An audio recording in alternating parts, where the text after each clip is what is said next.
हर हर महादेव, सनातन धर्म की जय हो, वंदे मातरम।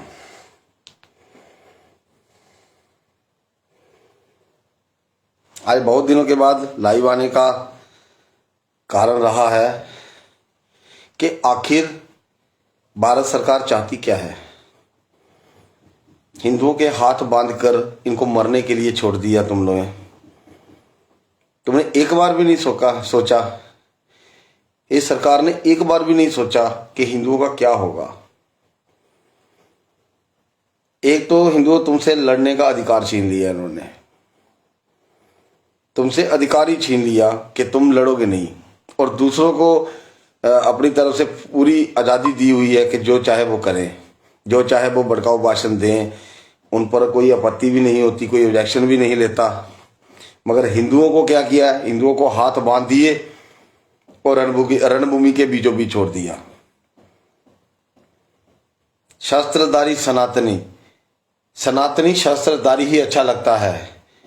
आज शस्त्रहीन हिंदू सिर्फ एक बकरे की तरह है जो अपनी मौत का इंतजार कर रहा है, बस इससे ज्यादा कुछ नहीं। जीते जी सरकार को टैक्स भरता रहे और मरने के बाद भी सरकार उसे नोचती है, हिंदुओं को ही नोचती है। ये बात मैं हिंदुओं को बता दूं कि हिंदुओं, पोस्टमार्टम सिर्फ हिंदुओं के ही होते हैं, बाकी किसी के नहीं होते। और पोस्टमार्टम निकालने का ये अर्थ है कि मरने के बाद भी उनके अंग जो हैं वो बेच के सरकार पैसा कमाती है, और जीते जी तुम्हें लड़ने का अधिकार भी नहीं है। इस मसले को, ये चीज को, इस परंपरा को तोड़ने के लिए हम लड़ रहे हैं। आप सरकार से शस्त्र के लिए, लाइसेंस के लिए अप्लाई करिए, ठीक है। अप्लाई कईयों ने किया हुआ है, वो सभी सनातनी हमसे जुड़े। 4 जनवरी 2025 को शिव शक्ति धाम डासना गाजियाबाद में बहुत बड़ा कार्यक्रम होने जा रहा है। आप सभी सनातनियों से आह्वान है कि 4 जनवरी 2026 को इतवार का दिन है। उस दिन तो जो काम काज करने वाले हिंदू हैं, चलो उस दिन तो भैया छुट्टी है, छुट्टी के दिन ही पहुंच जाओ। कृपया हम धर्म के लिए लड़ रहे हैं, हमारे गुरुजी धर्म के लिए लड़ रहे हैं, उनका सहयोग करें, उनका समर्थन करें, उनका मनोबल बढ़ाएं। क्योंकि कोई नहीं है हिंदुओं, सनातनियों, कोई नहीं है दुनिया में जो तुम्हारा साथ खड़ा है, कोई नहीं है। हर कोई तुम्हारी मौत का तमाशा देखना चाहता है, और आप तुम्हारी मौत तक से लाभ प्राप्त करने की फिराक में है ये लोग। ये सरकार कुछ नहीं देगी आपको। जिस सरकार को तुम हिंदूवादी समझकर उसको सत्ता दी, आज वो सरकार खुद विधर्मियों के हाथों मजबूर हो चुकी है, क्योंकि वोट बैंक जो है वो उन्होंने मजबूत कर लिया अपना। और हम हिंदू सस्ते आलू, सस्ते प्याज और सस्ते पेट्रोल के चक्कर में लगे रहे। अब पता ही नहीं चला कि कब वो देश में आए हैं, और बाहर से बहुत सारे इन्होंने बुला लिए हैं। वो बुलाए किस लिए हैं आप बताओ। आप अगर अपने गांव में किसी को बुलाते हो तो उसको रोजगार भी तो दोगे, तो रोजगार तो है नहीं। और इनको बुलाया गया है जो भारत में रह रहे हैं। मैं सरेआम कहता हूं, भारत में जो मुसलमान रह रहे हैं वो आबादी में कम है, इसलिए उन्होंने बांग्लादेश, रोहिंग्या, म्यांमार, पता नहीं कहां से मुसलमानों को बुला के यहां बसा दिया है योजनाबद्ध तरीके से। और उनको रोजगार तो है नहीं, मगर उनके पास एक चीज है, उनके पास बच्चे बहुत हैं, 8-8, 10-10 बच्चे हैं उनके पास।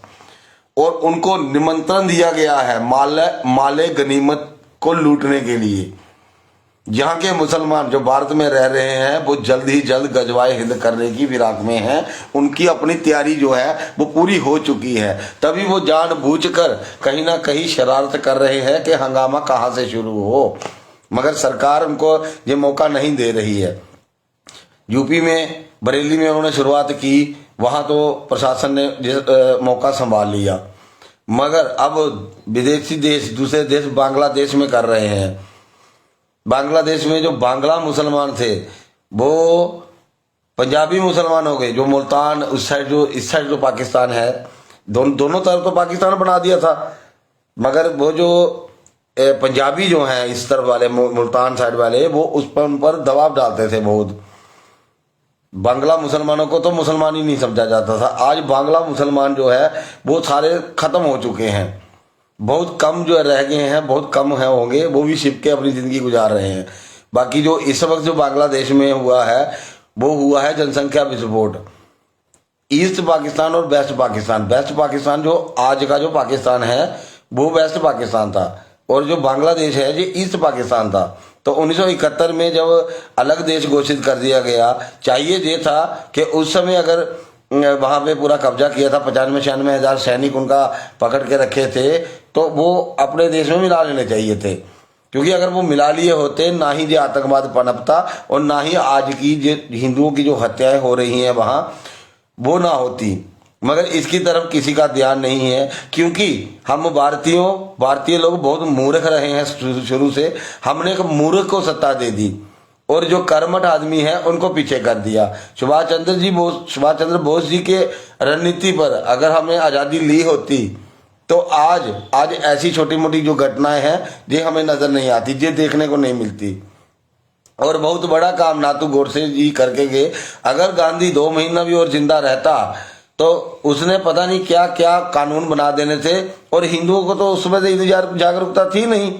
जो दिल्ली से आसपास के थे, जो गांधी के आसपास रहते थे हिंदू, वो तो सेकुलर थे, वो तो गांधी जी को ही सब कुछ समझते थे, गांधी जो करे वही करे, और उनको देख के बाकी हिंदुओं ने बोला नहीं।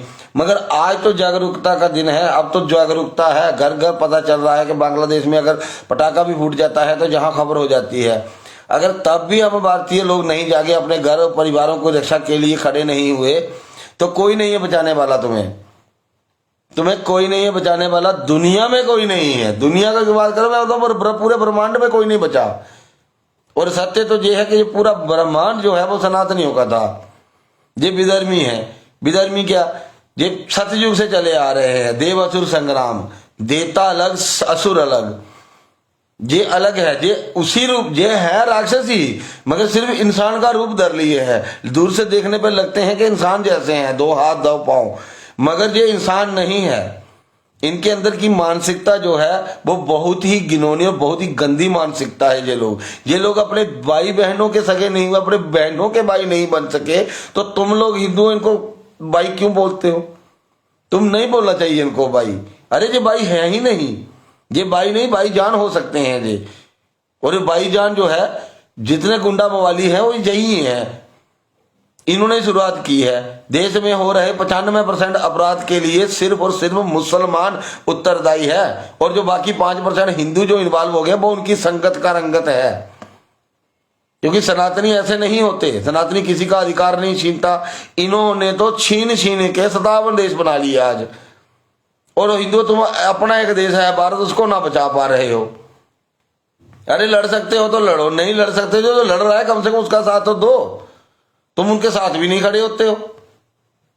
इस बार जो कंसेप्ट मैं लेके चल रहा हूं, इसको मुझे साल हो गया, पूरा 1 साल हो गया मुझे रणनीति पे काम करते हुए, कि हर सनातनी को शस्त्रधारी बनाया जाए। कैसे बनाया जाए, उसके लिए अलग अलग प्रावधान है। हम तलवार दे रहे हैं विद सर्टिफिकेट के साथ आपको तलवार दी जाएगी, वो आप रख सकते हैं, क्योंकि जरूरत आने पर वही काम आएगी। और एक बात मेरी सुन लो सनातनियों, कुछ काम नहीं आता, पैसा काम नहीं आता, गाड़ी काम नहीं आती, कुछ नहीं आता। हम जाएंगे, हम सीधा हर हिंदुस्तानी एक पत्र लिखे, उसका सैंपल मैं भेजूंगा, मेरी प्रोफाइल के साथ जुड़े रहिए, मैं वहां से सैंपल भेजूंगा, वो आपको अपने हाथ से लिख के, मैं तो रक्त से लिखूंगा मैं तो रक्त पत्र लिखूंगा। और इस बार प्रधानमंत्री के नाम नहीं, मैं सीधा राष्ट्रपति के नाम लिखूंगा। इस बार हमें राष्ट्रपति को घेरना है, क्योंकि राष्ट्रपिता अगर प्रोटेक्शन, अगर हमें सुरक्षा का नजरिया देखना है तो सुरक्षा व्यवस्था जो है वो राष्ट्रपति के अंडर आती है, प्रधानमंत्री के अंडर नहीं आती है। क्योंकि देश की तीनों सेनाओं के प्रमुख जो हैं वो राष्ट्रपति होते हैं, प्रधानमंत्री नहीं। प्रधानमंत्री को बहुत कम अधिकार दिए गए हैं भारत में। मगर वो वाली, अगर जैसे अमेरिका उधर चलता है, मैं अमेरिका के राष्ट्रपति का नाम सुना होगा आपने, अमेरिका के प्रधानमंत्री का नाम नहीं सुना है, क्योंकि ज्यादा ताकतें, जो ज्यादा पावर्स है वो राष्ट्रपति के पास होती है। मगर हमारे देश में ऐसा नहीं है। हमारे देश में तो जिसका मुंह उठाए वही उठा के पार्टी बना लेता है और वोट काट रहा है। उसको पता है हर हिंदू वोट पार्टी बनाएगा तो हिंदुओं के ही वोट कटेंगे, क्योंकि मुसलमान तो कोई हिंदू को वोट देगा नहीं। ये तो हरामखोर हिंदू ही हैं जो मुसलमानों के तलबे चाटते हैं, अपनी बहन बेटियां उनके सामने पेश करते हैं, दे दी हुई हैं कईयों ने। और इनको इतनी शर्म और हया नहीं है हरामजादों को, है ये जाके मुसलमानों को भाई बनाते हो। साले वो अपने भाई बहन के भाई नहीं बन गए, तुम्हारे भाई बन जाएंगे वो, तुम्हें काट डालेंगे साले हरामो। ना पैसा देना उनको ना लेना। मुसलमान को अगर पैसा दोगे, अगर तुमने समझ लो लाख रुपए तुम्हें दे दिया, तो तुम्हारे पैसे वापिस नहीं करेगा वो, जिंदगी में कभी नहीं करेगा वो। 50,000 रुपए किसी को देके तुम्हारा कत्ल करवा देगा, तो 50,000 का फायदा हुआ उसको। इसलिए इनसे कभी किसी किस्म का व्यवहार नहीं करना, इनको 1 रुपया ना दो। और जिन्होंने दिए हुए हैं ना, नहीं मिल रहे हैं, वो भी कृपया मुझसे संपर्क करें। मेरा नंबर यहाँ पे डिस्क्रिप्शन में मैं दे दूंगा नंबर अपना, वो भी संपर्क करें और मेरे साथ आए। मेरे साथ आए, राष्ट्रपति का गिरफ्तार करेंगे, पर इस बार राष्ट्रपति को पकड़ना हमने, क्योंकि हमारी सुरक्षा एक ही आदमी दे सकता है, वो है राष्ट्रपिता। राष्ट्रपिता नहीं, राष्ट्रपति, वही राष्ट्रपिता है, गांधी नहीं है। गांधी को तो फालतू ऐसा बना दिया, वो राष्ट्रपति है। राष्ट्रपति के पास पावर होती है, सुरक्षा की जिम्मेदारी का जिम्मा सारा उसका होता है, तीनों सेनाओं का प्रमुख होता है। और राष्ट्रपति के नाम पत्र लिखने हैं। मैं चाहता हूं स्वामी अपने गुरुजी के आह्वान पर कि कम से कम करोड़ों के हिसाब से पत्र जो हैं वो हमारे पास आए, हमें लिख के भेजिए। हम वो पत्र लेके सीधा राष्ट्रपति के कार्यालय घुसेंगे, वहां घेराव करेंगे। क्यों नहीं मिलेगा शस्त्र? मिलेंगे, शस्त्र रखने का अधिकार मिलेगा हिंदुओं को, मगर करो सही। आज तक किसी धर्मगुरु ने ये पहल की ही नहीं है। किसी धर्मगुरु ने बोला हो आज तक तो बताओ? कोई धर्मगुरु आपके लिए खड़ा नहीं होता। और जो खड़े हो रहे हैं वो सांप्रदायिक कैसे हो गए बताइए? उनको सांप्रदायिक किया जाता है, नफरत फैलाने वाले बताया जाता है। अरे नफरत फैला रहे हैं, भविष्य बता रहे हैं। तुम्हारा भविष्य जानने की बहुत इच्छा है ना हिंदू तुम्हें अपनी, मैं तुम्हें हमारा भविष्य बताता हूँ। तुम्हारे पास मात्र पूरे भारतवर्ष में 5-10 साल बचे हैं। अगर इस 5-10 साल में कुछ जागृत हो गए, उठ के कुछ कर लिया, तो समझ लो तुम्हारी अगली पीढ़ी फल फूल जाएगी। और अगर ऐसा नहीं करते हो तो 10 साल के अंदर अंदर ही तुम कुत्ते की मौत मार दिए जाओगे। तुम बनोगे प्रेत बन के तुम किसी बरगद के जब पीपल के पेड़ की तलाश करोगे, वो भी नहीं बचे, क्योंकि वो भी विकास की बलि चढ़ गए। बड़े बड़े मतलब 500 साल पुराने पीपल के पेड़ उन्होंने उखाड़ फेंके, तो आपको तो प्रेत बन के कहीं पेड़ भी नहीं मिलेगा है? और अगर आप कुछ लड़ते लड़ते मर जाते हैं तो वीर गति को प्राप्त होंगे। हर हाल में तुम्हारी मौत तय है हिंदुओं, गारंटी है इस बात की। हर हाल में तुम्हारी मौत तय है, क्योंकि तुम बकरे के औलादे हो, और जो सिर्फ और सिर्फ कटने के लिए पैदा हुए हो। और जो तुम पैदा कर रहे हो वो भी तुम कटने के लिए पैदा कर रहे हो, क्योंकि तुमने 1 या 2 से ज्यादा पैदा किया नहीं। तो कौन बचाएगा बताओ? अकेला बच्चा तुम्हारा दुनिया में रहेगा, उसका खून का रिश्ता का दुनिया में कोई नहीं होगा। और जहां आज की डेट में भाई का सगा नहीं बन रहा, बेगाने के पीछे कौन खड़ा होगा? उस समय सिर्फ एक ही चीज काम आएगी, शस्त्र। अगर तुम्हारे बच्चे शस्त्र चलाने में महारत हैं तो वो जिंदा रहेंगे, नहीं तो कटेंगे, इस बात की गारंटी है। और 4 दिसंबर 2026 को सारे सनातनी मुझे डासना में चाहिए, क्योंकि मैं अपनी जो पत्ते हैं ना वो खोलना नहीं चाहता हूं। क्योंकि मैं अगर पत्ता खोल दिया, विदर्भी के हाथ लग गया, हम पहली स्टेज पे ही मारे जाएंगे। और मेरा बहुत बड़ा प्लान है, आप चिंता मत करिए। गुरुजी ने भी ये कह दिया है, जयपुर से गुरुजी ने भी आह्वान कर दिया है कि आप लाइसेंस के लिए अप्लाई करें, पैसे नहीं होंगे तो बंदूक हम देंगे। इतना सब कुछ बोल रहे हैं हिंदुओं, तुम्हारे लिए तो बोल रहे हैं। किसके लिए बोल रहे हैं? ताकि तुम्हारा भविष्य उज्जवल रहे। और ये सरकार, जिस सरकार की आप बात कर रहे हैं, भाजपा सरकार, अरे चलो ठीक है, अगर जी अपने आप को इतनी हिंदूवादी समझती है, अपने आरएसएस के हर एक कर्मचारी जितने भी मतलब आरएसएस से जुड़े हैं उनको शस्त्र की नहीं देती। वो कुत्ते की तरह मारे जा रहे हैं, कभी कहीं मारे जा रहे हैं, कभी कहीं मारे जा रहे हैं, अपने परिवार की सुरक्षा नहीं कर पा रहे हैं। तो ये एक बहुत बड़ा डोंग है जो हिंदुओं तुम्हारे साथ हो रहा है। बीजेपी का इस्लामीकरण हो चुका है, आरएसएस का भी इस्लामीकरण हो चुका है। अब कोई ऐसा संगठन नहीं है, हिंदूवादी संगठन इस भारत देश में नहीं है जो हिंदुओं के हित की सोचते हो। और अगर कोई संगठन है और अपने आप को साबित करना चाहता है कि मैं हिंदुओं के लिए काम कर रहा हूं, तो आओ जुड़ो हमसे, हम करेंगे राष्ट्रपति का घेराव, हम करेंगे, जुड़िए हमसे। 4 जनवरी 2025 को शिव शक्तिधाम डासना में पधारिए, वहां मिले। अगर दम है किसी हिंदूवादी संगठन में, भारत वर्ष में आह्वान कर रहा हूं मैं, अगर संगठन में हिम्मत है तो आइए हमारे साथ। अगर हिंदुत्व के लिए कुछ कर सकते हैं तो यही मौका है। इसके बाद आपको लड़ने का मौका नहीं मिलेगा, क्योंकि ये हमारी आखिरी लड़ाई है। इसके बाद हम कहां गायब कर दिए जाएंगे कोई पता नहीं है।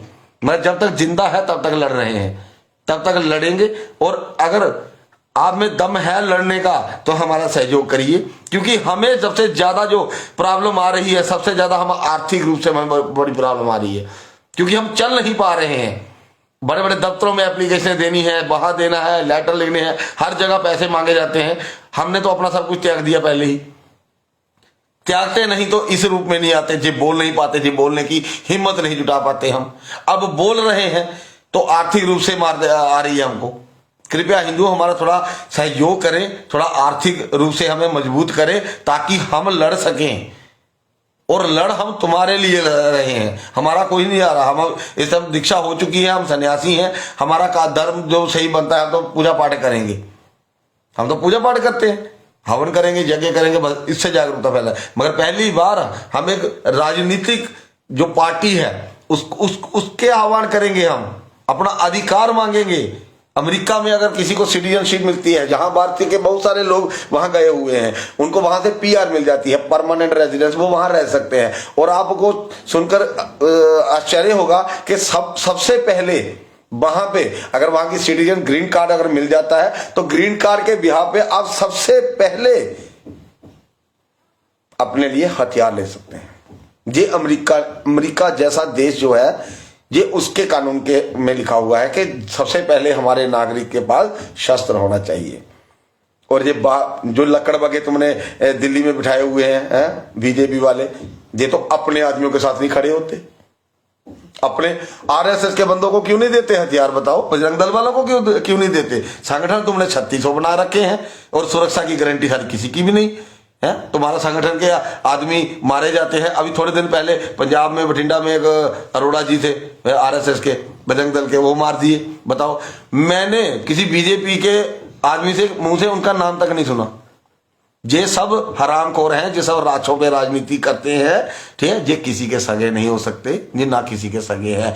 इनको सिर्फ और सिर्फ इस बात से तंगी थी, पिछले 70 साल से ये विपक्ष में थे, इस बात की तंगी थी कि कांग्रेस ने तो प्रॉपर्टी बना ली, ये बना लिया, वो बना लिया, इनको आग लगती थी। चलो इनको मौका मिला, 10 साल को हुआ, 10 साल में इन्होंने इतनी लूट खसूट की है, आप बिलीव नहीं कर सकोगे। और मैं आपको बोलता हुआ अच्छा भी नहीं लग रहा हूँ, क्योंकि ज्यादा सुनने वाले तो मोदी के अंधभक्त होंगे। अगर मोदी इतना तुम्हारे बारे में सोचता है, तुम्हें शस्त्र का ही नहीं देता, तुमसे लड़ने का अधिकार क्यों छीन लिया उसने? मतलब तुम्हें लड़ना नहीं है, तुम्हें खाली कुत्ते की मौत मरना है। फिर गांधी और मोदी में फर्क क्या रहा, बताओ? वो भी गुजरात था, वो ये भी गुजरात का है, वो भी गुजरात से आया था, वो भी गुजरात से ये भी आया है। तो अंतर क्या रहा? कोई एक ऐसा कानून नहीं बनाया इसने जिससे हिंदुओं का भला हो सके, सबका साथ हो, सबका विकास का परिणाम तो इसको देखा है। अरे इसको तो मुसलमान तो थप्पड़ ना मारे, इनको मुसलमान है, इनको वोट देना तो दूर की बात है, थप्पड़ तक ना मारे इनको। और ये साले उनके तलवे चाट रहे हैं जाके। कश्मीर में देखो क्या हालत हो रही है, जम्मू कश्मीर में मेरा जन्म स्थान है, वहां क्या हालत हो रही है। बीजेपी की तरफ से एक बयान भी नहीं आया।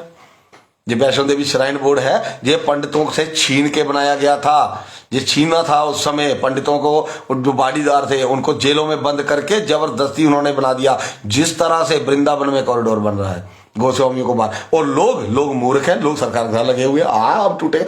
अरे दूसरे का नुकसान करके अपना फायदा नहीं होता है। वो गोस्वामियों को निकाल के वहां पे कोई और पंडित बन के बैठ जाएगा, लूट खसूट तो वैसी ही रहेगी। मगर बहुत द्वेष है ब्राह्मणों के प्रति, बहुत द्वेष है देश में, इतना द्वेष है। उसका कारण क्या है? उसका कारण पता क्या है? मैं बताऊं। जैसे लोमड़ी थी ना, तो लोमड़ी को अंगूर नहीं मिले, बहुत कोशिश की, बहुत की कोशिश, उसने नहीं मिले। अब वो बोले यार अंगूर इकट्ठे हैं। वैसा ही है, पंडित बनना चाहते हैं सब है, मगर इनको पढ़ना नहीं है, ज्ञान नहीं करना है, डायरेक्ट पंडित की उपाधि चाहिए इनको। अब जिनको मिली है, जन्म से मिल जाती है, वही तुम्हारी सरकार ही तो दे रही है। करो ना सरकार, वो करो आह्वान, जात प्रथा खत्म करो। सरकार ही तो चाहती है, जब कोई सरकारी नौकरी का फॉर्म निकलता है उस पर ही लिखा होता है कौन सी जात के हो, कौन सी कैटेगरी के हो। अरे दुगली है दुगली। ये सरकारें जो होती है ना, जो दो-धारी तलवार होती हैं, दोनों तरफ से काटती हैं, ये छोड़ती नहीं है किसी को। और मत सगे रहो, मत अंधभक्त बनो, पछताओगे। दुनिया में सबसे बड़ा, आज तक का सबसे बड़ा घोटाला अगर सामने आएगा तो वो होगा कोरोना घोटाला, जिसमें अरबों खरबों रुपए के बॉडी पार्ट्स विदेशों में चले गए हैं। अब ज्यादा बोलूंगा तो ज्यादा हो जाऊंगा। सरकार से सीधी टक्कर लेनी है, हथियार चाहिए हमें। हमें लड़ने का अधिकार दे दो, फौज उठा लो आप, हमें नहीं चाहिए, हम खुद लड़ लेंगे। हर हर महादेव जी, हर हर महादेव। सब पहुंचिए 4 तारीख को। इसलिए मैं बोल रहा था कि 4 तारीख, इसलिए मैंने ये वीडियो जारी किया है कि 4 जनवरी 2026 को शिव शक्ति धाम डासना गाजियाबाद सुबह 10-11 बजे सब पहुंच जाइए वहां पे काली पुत्र कालीचरण जी भी आ रहे हैं। तो बढ़िया कार्यक्रम है, बढ़िया हिंदूवादियों के बीच रहोगे तो कुछ ना कुछ निष्कर्ष निकलेगा। और शस्त्र के प्रति हमसे मुलाकात भी हो जाएगी, क्योंकि मैं कईयों से तो मिला ही नहीं हूँ। वहां पे आइए, मुलाकात भी हो जाएगी और आगे की रणनीति वहां से तय होगी। फिर क्या करना है, पद यात्रा निकालना मूर्खता थी। कि धीरेन्द्र शास्त्री को मैं सरेआम बोलता हूँ, तू बीजेपी का दल्ला है, तुझे बीजेपी वालों ने बोला उल्टी यात्रा निकालने के लिए है। यात्रा तब मानते हम तुम्हें जब तुम बांके बिहारी के दर्शन करके दिल्ली की तरफ कूच करते। यहां से तुम 500 आदमी चलते, वहां पहुंचते पहुंचते 50,000 हो जाता, फिर हम मानते। तुमने क्या किया, दिल्ली से सारा जो भी छोटे मोटे धरने वहां चल रहे थे सबको उठाया, साथ में सबको दिल्ली से बाहर निकाल दिया। आगे वृंदावन, उसके बाद चुप करके चले गए घर पे। हो गई गौ माता राष्ट्रीय माता घोषित। सबको बस शक्ल ही दिखानी है, अपना वो अपने फॉलोवर्स बढ़ाने हैं सबको, बस और कोई काम ही नहीं है। बस और कोई काम ही नहीं है। फॉलोवर बनाने के लिए तो सारे ये लोग नंगे तक होने को तैयार बैठे हैं स्वयं। तो देश की किसको पड़ी है तुम लोग? अब तो कोई बात ही नहीं है। मैं नहीं बोलता हूँ आप धर्म बचाओ, मैं नहीं बोलता देश बचाओ, मैं बोल रहा हूँ हिंदुओं खुद को बचा लो। अब तो अपने में बारी आ गई है। अरे करो करो, नफरत करते जाओ, मुझे परेशानी नहीं है। मैं तो सत्य बोलूंगा, सत्य। और सत्य का भी हम एक बड़ी नपुंसक पीढ़ी पैदा करके जा रहे हैं। आज हमारे बच्चे छुरी दे के डर जाते हैं, खून दे के बेहोश हो जाते हैं। ये तुम्हारा ही किया धरा है आज, समझे? ये कोई बाहर से नहीं कर रहा, कोई विदेशी नहीं बढ़ा रहा। शिक्षा छोड़ दी तुमने कॉन्वेंट स्कूलों के भरोसे, ठीक है ना, कॉन्वेंट स्कूल के भरोसे। और हीरो किसको बना दिया? हीरो बना दिया 2 कौड़ी के बांड साले, उनको हीरो बना दिया। हमारे असली हीरो भगत सिंह थे, हमारे असली हीरो चंद्रशेखर आजाद थे, हमारे असली गुरु, हमारे जिनके बताए रास्ते में हम चलना चाहिए, वो सुभाष चंद्र बोस जी थे। तो कैसे किसी दूसरे देश की सेना को तोड़ना, वो रणनीति उनके पास थी, हमारे पास नहीं। आज जितने भी बुद्धिजीवी बैठे हुए हैं, किसी के पास कोई रणनीति नहीं है और कोई प्लान नहीं है। सिर्फ सबके सब जो है वो आपको बोल रहे हैं कि आपने अपनी मृत्यु की प्रतीक्षा करो, बस। इससे ज्यादा और कुछ नहीं है, बस। बाकी मिलते हैं 4 जनवरी 2026, स्थान शिव शक्ति धाम डासना गाजियाबाद। हर हर महादेव, हर हर महादेव, हर हर महादेव।